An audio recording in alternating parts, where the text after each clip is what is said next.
friends, Heidi here from Rain Country. God is good all the time. And today for my kitchen tips and tricks part 3, we're going to be talking about freezing and using various foods. Now some things are going to be obvious, but some things might be things you might not have thought about, such as freezing up bell peppers or green tomatoes or tomatillos or just tomatoes in general, scrambled eggs, blueberries in jars, apple cider in jars, snow peas, diced zucchini, kind of hard to see because it's all frosty, leftover turkey, and even bananas. Okay, so what I'm going to do is I'm going to hurry up and get all these things back in the freezer.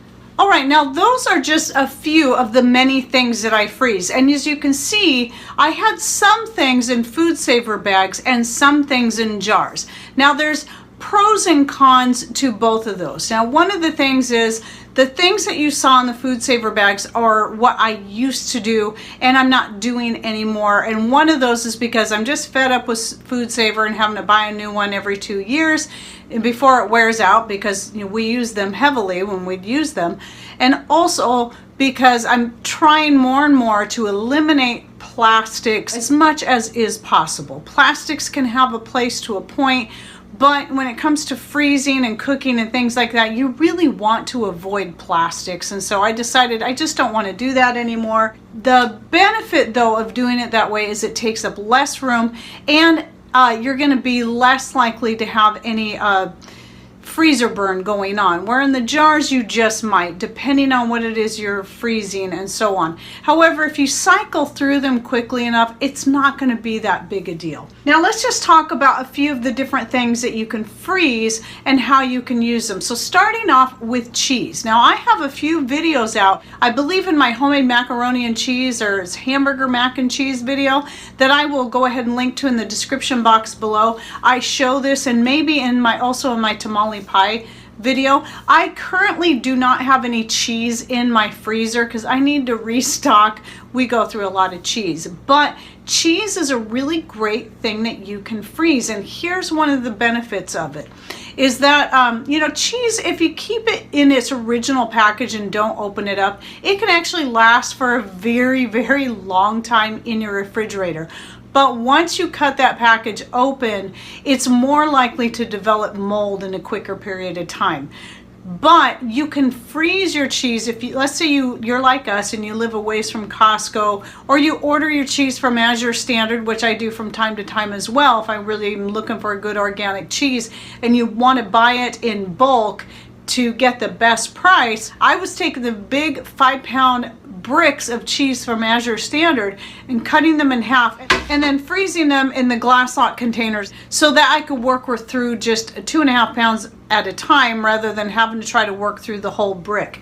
Now here's the benefit of that is that when you freeze your cheese, it makes it much easier to crumble. It changes the texture of it just a little bit, not bad, but in a way that it actually will crumble in your hands. And so when you're using it in something like macaroni and cheese or the tamale pie recipe, or even you're freezing your mozzarella cheese for using on your lasagna, it's going to make it so much easier to use because then you don't have to grate it. And I love that, because one of the things I hate doing is grating cheese. It's one of my least favorite kitchen things to do, and so I love to freeze cheese for that purpose. But like I said, I need to restock on my cheese, so next trip into Costco we're going to be getting a bunch of cheese, and I'm going to be cutting it up and freezing it. One of the other things that you may not think about, and I mentioned this in a couple of videos recently, is freezing bananas. Now these bananas have been frozen and are now thawed, and so I'm going to be using them to make some of my banana coconut granola that I have a video on. But in that video I was using more fresh bananas. But whenever you're doing something like banana bread, banana pancakes, banana muffins, or in making the banana coconut granola, having a pre-frozen banana makes it so much easier, because these are situations where you want the banana mashed up anyway. And so I wanted to, and I talked about this in the banana what was it, the pineapple banana coconut bread recipe that I did, but I didn't actually show it. So since I'm going to be making this granola, I want to show you how to use these frozen bananas. The other benefit of freezing your bananas is if you, like us, you go to Costco and you stock up on a lot, but you can't work through them fast enough, throw the bananas, I just throw them whole into the freezer like this. It's easy, it saves time, and that way I don't have to worry about them getting too overripe and then just being totally unusable. One thing you have to realize is that once you stick them in the freezer, even if they're pretty yellow when they go in there, the freezing process does turn the skins black, but the banana on the inside is still very good. So let me go ahead and show you how you use these bananas once you have them like this. So make sure you have your pot or your bowl or whatever it is you're going to be putting them in ready. And so the easiest way to do this, to use it, is to simply snip the tip off like that, and then it's going to seem kind of gross, but then just squeeze the banana out like that, and then take your peel and toss it out in your garden, because those banana peels are really good for any of your garden plants. Lots of minerals in those peels.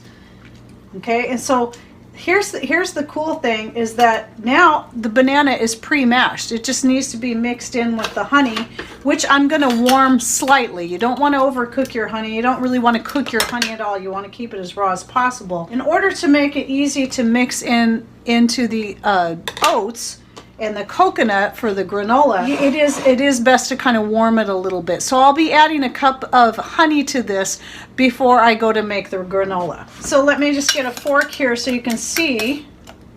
It's actually still kind of holding together a little bit, but it's very, there's not much I got to do here. And then once I mix that honey in there, it's going to be very easy to blend together and then pour over my oats and the coconut. Another thing that works really good is I like to freeze up my rhubarb. And here's the thing I wanted to say, and this is why I mentioned the snow peas earlier. Yeah, a lot of people might freeze snow peas, or even green beans, and I've done this a lot. But I never blanch them. When I first started freezing my snow peas from my garden, I followed the absolute to the T, what you're supposed to do in the blanching and then freezing. And I wish I'd never done that. I hated them. We all hated the way they turned out. We still worked through them, but it made them mushy. So the next year when my snow peas came in, what I did was I simply cut them up and froze them like that, and then when we went to use them, so much better. Now I never blanch, and I don't blanch the green beans either when I freeze them, which I didn't do this year. I did can most of my green beans this year, but I didn't freeze any. But when I was first starting to grow beans and I didn't feel like I was getting enough at a time to be able to can a whole bunch at once, then I was just freezing them by the pint at a time as I would pick them, and that was the easiest for me, and that can be done. Now the texture is going to be a little bit different than when you can them. It's slightly tougher, but if you cook them and steam them good enough, they still turn out really good. I never had any problems with my frozen green beans. And so that is an option if you're in a situation where either you're not into pressure canning yet because you have to pressure can those, or you're just not ready to do that, or you're in a hurry, you don't have time to pull out your canner and do all that kind of stuff. You can throw your green beans in the freezer. Now I get to where I put things in the jars, in the canning jars, and freeze them. Now I do have a video that I did about freezing and canning jars, some safety tips. As you notice, some of the jars I had out here were wrapped in some flannel. I did a video on some things that you need to consider when you're freezing anything in jars. And so I'll go ahead and link to that video down below. Now, I want to cover also some other points about freezing. What are the benefits of freezing over canning? It's really going to depend on what it is you need, what it is you're doing. Now, snow peas, you don't can. Snow peas just do not can well. That's why they're best to freeze in the first place. Now, when it comes to the apple cider, for instance, yes, I could can that apple cider easily enough. I have canned my own home-pressed, homemade grape juice before, but if you're wanting to keep your juices raw freezing them is one way that you can do that. Where canning them, it's not going to keep them raw. So that's just going to be a matter of choice. I decided with the apple cider, it was so good as is that I really didn't want to can it. I was afraid it was going to change the flavor. So I decided to just freeze it in jars, and then when I'm ready to use them for anything, I can just thaw them out and use them that way, and it's still raw. It still has that, going to have that wonderful fresh flavor that I had when I first pressed out those apples. So there's the benefit there. Now obviously, if you're in a situation where either you don't have a freezer, you're off grid, or you know, we have solar power, so our freezer runs mostly off our solar power. Freezers, if you get a good one, doesn't pull that much power, that you should be able to run it year round on a solar power if you're off grid and have that. But if you're also looking at, well, I don't want to be dependent on my freezer because in a grid down situation, what am I going to do? If my freezer breaks down, then what I'm going to do? Well, I have a lot of stuff in my freezer.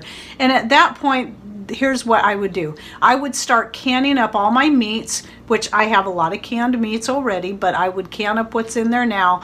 And I would also use up anything that wouldn't can well, like the snow peas. I would use those up right away. Now, getting to the fruits like the rhubarb I was starting to mention earlier. Rhubarb is often, you know, you can dehydrate it and it dehydrates up okay. I've tried blanching it and dehydrating like is recommended, and it was messy. I tried just dehydrating it just as it was. Turns out kind of tough, but as long as it gets cooked in some kind of liquid, it's going, the dehydrating it and doing it that way is going to turn out fine. But for me, I actually prefer to freeze my rhubarb into jars. And so one of the things that I do a lot is I'll take my frozen blueberries from our own garden as well as the frozen rhubarb. If I'm not going to use this stuff right away, I like to chop it up, freeze it, and then those are things that I use besides making pies with. Rhubarb, blueberry, and currant make an excellent pie. I made one this last year, and I've got lots of blueberries and currants and rhubarb frozen up for making pies. So all I gotta do is thaw them out, put them in a bowl, strain off, it's gonna make some excess liquid, so strain off that before you add in your sugar and flour and stuff like that. But the other thing I really like to do is Patrick really likes having his homemade creamsicles pretty much all year round, even in the winter. In fact, sometimes I think he eats them more in the winter than he does in the summer. And so I always make sure I have some kind of homemade natural creamsicle in the freezer for him. And one of the ones I make is I take that rhubarb, it's still raw, just like the blueberries, and I throw them into my blender, add some heavy whipping cream, maybe a little bit of coconut sugar and or some honey, and then just blend it up and pour it into the popsicle molds. And now he's got a good, healthy popsicle or creamsicle, because I use the whipping cream in there. Here was another thing, is one time we managed to come into a really good score on pineapple that was just a little bit too ripe, and the store was trying to just get rid of it. And so we brought it home. It was a big old box, and we froze up a bunch of it, and this was years ago. And I finally just used the last bag of it. It was the best tasting pineapple we've ever had. And I finally just thawed out and used the last bag of it that I'd frozen up in some pineapple coconut creamsicles that I made for Patrick. And boy, those ones were really good. And another thing that freezes well, speaking of that, is cantaloupe or honeydew melon. You can chop it up and freeze it. They also make a wonderful creamsicle to use it in that way. So if you're one that likes to make smoothies, these are things that would do very well in smoothies. So if you get a good deal on any of these fruits, you just freeze them up in your jars or in your food saver bags. And then when you're ready, they don't really take that long to thaw out. Just make sure you get them out in enough time, and then as long as they're thawed enough that you can get it into the blender, usually it will blend up quite well. Now, one of the other things I showed was the eggs, and those particular bags are made for freezing breast milk in, and somebody clued me in on them. They're BPA free, they got the Ziploc, they're still plastic though, but they are nice because I can stack them when I'm actually freezing them. I did a video showing me doing this, but I forgot to show that. I showed them standing upright and they're kind of slouchy. That's not how I freeze them. I actually lay them flat and then stack them up and freeze them, and they take up very little room in the freezer. When it comes to freezing eggs, the best way to do it, the best results you're going to get is to scramble it first, which of course then limits its uses. However, it's not limiting it by that much, because most of the things you're going to use eggs in, you got to scramble them up anyway. The only thing that you would need to not, that we do anyway, that we would not want our eggs scrambled, is when we want to make fried eggs. That's it. But as far as the eggs themselves, for using as a scrambled egg, for a scrambler, an omelet, or just plain old scrambled eggs, they work great this way. So I scramble the eggs up, I put them in the bags. I always put them in twos, because usually whenever I'm doing anything, I always need the eggs in twos. They work really good for making the homemade mayonnaise. I just let the bag thaw out close to the wood stove. They thaw very quickly too. And even if I'm going to make them for breakfast that morning, put them close to the wood stove and they're thawed out in time for me to cook them up for breakfast.